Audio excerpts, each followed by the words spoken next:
Hello friends. अब हम बढ़ते हैं नेक्स्ट क्वेश्चन की ओर। So the next question is what steps will you take to ensure smooth HR operations.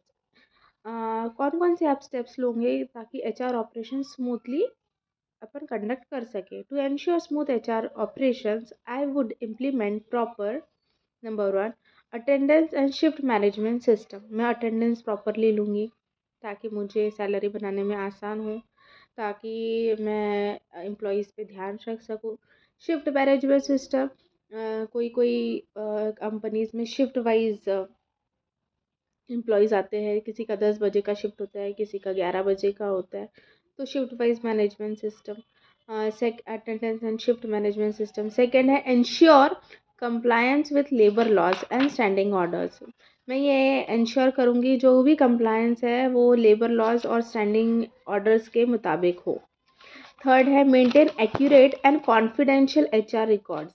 मैं करेक्टली और कॉन्फिडेंशियल एचआर रिकॉर्ड्स मेंटेन करके रखूँगी, जिसमें जो फिज़िकल फाइल्स होती है और डिजिटल फाइल्स, वो दोनों भी मैं एक्यूरेटली और कॉन्फिडेंशली मेंटेन करके रखूँगी ताकि ऑथराइज्ड पर्सनल ही उसको एक्सेस कर सके। ठीक है, जो भी अपने रिकॉर्ड्स होते हैं वो फिज़िकली और डिजिटली मैं उसको स्टोर करके रखूँगी। अभी जैसे किसी एम्प्लॉयज़ का रेज्यूम मैंने शॉर्टलिस्ट की हूँ, तो वो शॉर्टलिस्ट की फ़ाइल मैं अलग रखूँगी और कंप्यूटर में, एक्सेल में या जो भी कोई सॉफ्टवेयर है उसमें भी वो लिख के रखूँगी कि वो एम्प्लॉय शॉर्टलिस्ट हुआ है।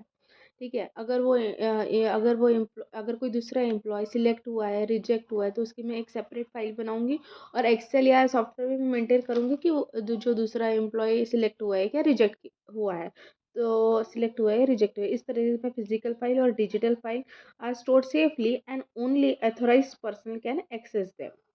So maintain accurate and confidential HR records. ये थर्ड पॉइंट है। और फोर्थ पॉइंट मैंने बताई, physical files and digital files are stored safely and only authorise person can access them. Fifth है conduct timely TND programmes, training and development programmes मैं करूँगी, जिसमें मैं बताऊँगी कि अगर हमें कोई सॉफ्टवेयर लॉन्च किया है या सॉरी अगर हमने कोई सॉफ्टवेयर परचेज़ किया है तो उसकी कैसी ट्रेनिंग देनी चाहिए, अगर हमने न्यू मशीन्स परचेज़ की तो उसकी कैसी ट्रेनिंग देनी चाहिए। Conduct timely TND programmes, attendance कैसे लेना है सॉफ्टवेयर में, जो भी कोई ट्रेनिंग्स है हम उसको कंडक्ट टाइमली TND प्रोग्राम्स लेंगे। फिर फॉलो ग्रीवियंस रिड्यूसल प्रोसीजर्स हम फॉलो करेंगे और हम स्ट्रिक्टली फॉलो करेंगे organisation rules and principles of natural justice. और मैं हमेशा मेंटेन करूँगी कि कोई भी एम्प्लॉय, चाहे वो जनरल मैनेजर हो, रिपोर्टिंग मैनेजर हो, वाइस प्रेसिडेंट हो, रिगार्डलेस ऑफ रैंक, वो कोई भी हो, वो रूल्स के अबव नहीं जा सकता। I will maintain no employee regardless of rank is above the rules.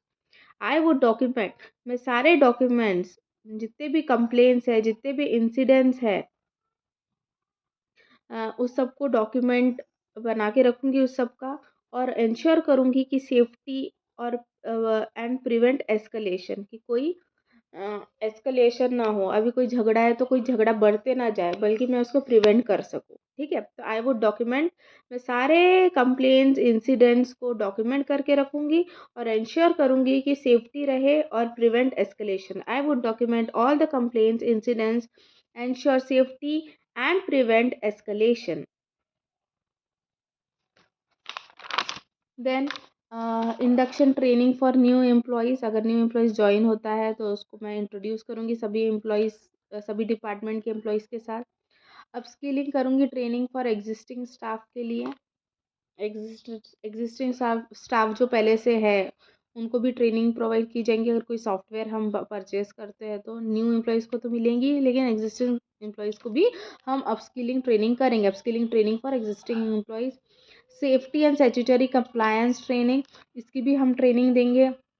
Safety and statutory compliance training की, अगर जैसे जैसे न्यू न्यू टेक्नोलॉजीज आती है तो कैसे सेफ्टी और न्यू रूल्स में कुछ अमेंडमेंट्स होते हैं, चेंजेस आते हैं, तो उसकी भी हम स्टैट्यूटरी कंप्लायंस की ट्रेनिंग और सेफ्टी एंड स्टैट्यूटरी कंप्लायंस की हम ट्रेनिंग देंगे एम्प्लॉयज़ को। टेक्नोलॉजी, जैसे मैंने बताया, टेक्नोलॉजी न्यू टेक्नोलॉजी आती है तो उसकी हम ट्रेनिंग देंगे ताकि एम्प्लॉयज़ की एफिशिएंसी बढ़ सके, ऐसा। तो ये, और फिर उसके बाद मैं अ, अ, अ, और यही है कि मैं उनके डिमांड्स को सुनूंगी, उनके एग्जामिन करूंगी फ्रेमवर्क रूल्स को, स्टैंडिंग ऑर्डर्स को एंड एग्रीमेंट्स को, examine them with in framework of rules, sorry वो लाइन गलत हो गई थी, examine them with framework of rules, standing order and agreement, communicate करूंगी clearly so that rule should not be violated. ठीक है, डिमांड्स को सुनना, एग्जामिन करना framework of rules, standing orders and agreement, listen करना, सुनना डिमांड्स को, एग्जामिन करना फ्रेमवर्क ऑफ रूल्स को, एग्जामिन करना स्टैंडिंग ऑर्डर्स को, एग्जामिन करना एग्रीमेंट्स को, एग्जामिन करना चाहिए मैंने, और कम्युनिकेशन क्लियरली होना चाहिए ताकि रूल्स वायलेट ना हो सके। ये 3 पॉइंट बहुत इंपॉर्टेंट है। Listen to demands, examine them with in framework of rules, standing orders and agreement, communicate clearly so that rules should not be violated। तो ये हमारे कुछ स्टेप्स है जो हम एचआर ऑपरेशन को स्मूथली इंश्योर कर सकते हैं। Thank you.